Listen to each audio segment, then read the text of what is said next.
En el año 2010, en Rosario, en dos oportunidades, si mal no recuerdo, hubo en Museo Diario La Capital un ciclo de cine político cuyas películas mostraban, reflejaban distintas situaciones de la política internacional, y fue un ciclo que contó con la presencia, la coordinación, la introducción de quien es periodista argentino, con capacitación amplísima, un profesional realmente muy enriquecido y enriquecedor. Él trabaja en Radio France Internacional, estudió en Flaxo, Argentina, y tiene su página en la que edita audios como este. Escuchamos un fragmento de un audio que tiene que ver con el crecimiento de los periodistas asesinados en 2012 y hablamos con él. El 2012 será recordado como uno de los años más letales para los periodistas en casi 2 décadas. Si bien los números difieren, la tendencia es la misma.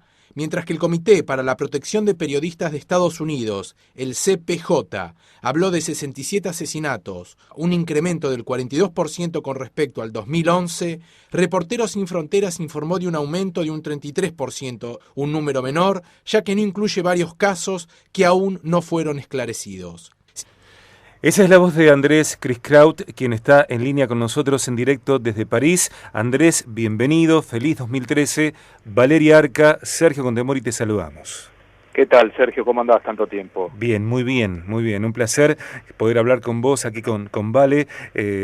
Con un trabajo el tuyo, Andrés, y con un perfil el tuyo que realmente nos interesa profundamente. Y antes de entrar en algunos hechos de la política internacional, para repasar con vos algunas de esas situaciones, nos gustaría saber cómo comenzaste a especializarte en periodismo de política internacional y cuál fue tu primera cobertura, Andrés. Bueno, es una pregunta, creo que a mí realmente lo que más me llamó la atención en su momento, que fue como el disparador, fue el atentado que ocurrió a la Embajada de Israel en 1992, si no me equivoco, que desde el punto de vista estratégico y de política internacional, digamos que es el territorio de un país soberano, la representación de un territorio, y políticamente tiene un objetivo político como más evidente, digámoslo así. Y 2 años después, en el 94, hubo el segundo atentado, no ya a una embajada, a la Embajada de Israel, como ocurrió en el 92, sino a la Asociación Mutual de Israelitas Argentinas. Claro. O sea, había una cuestión como de...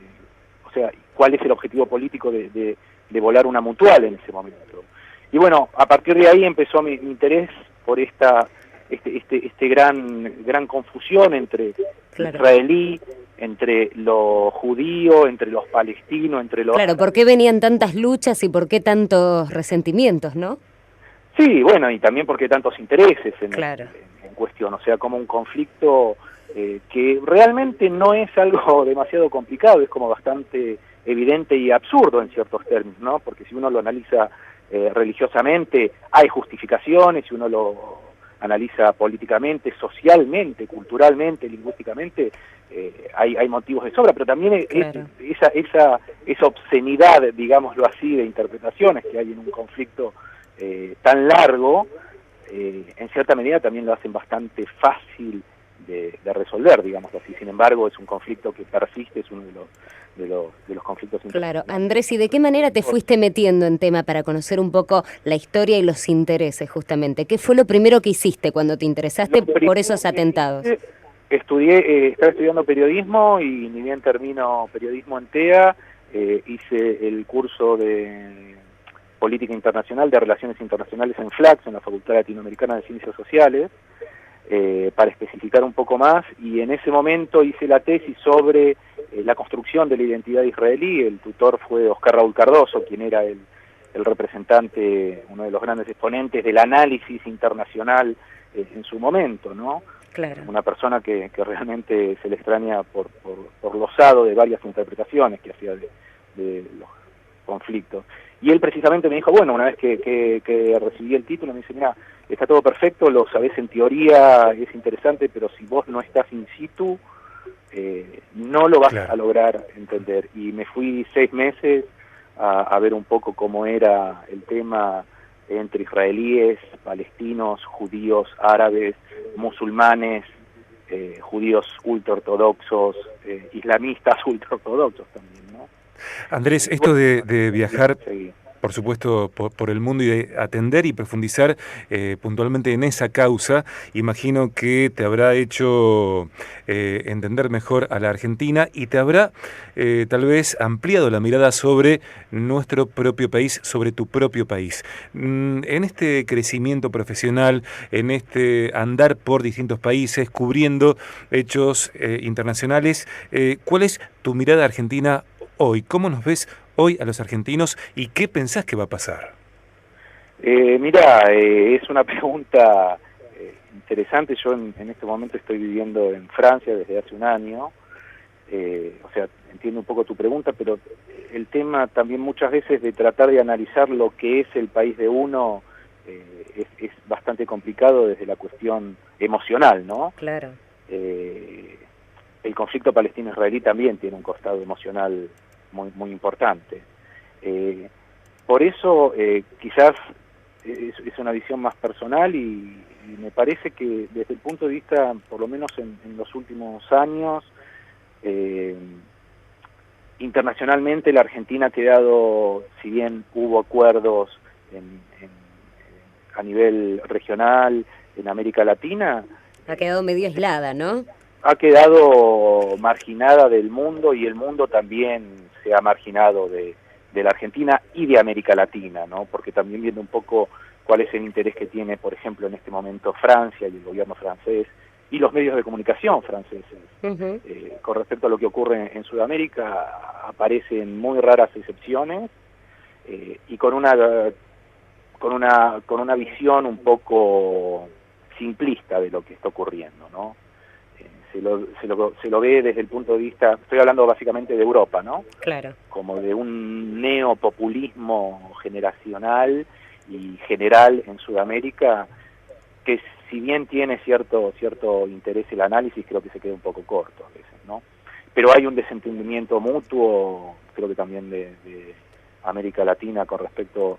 También hay un viraje internacional muy marcado, que es de lo que es la línea del Océano Atlántico, lo que es el Océano Pacífico, y Estados Unidos también está alejándose de Europa y volcándose más a lo que es la cuenca asiática.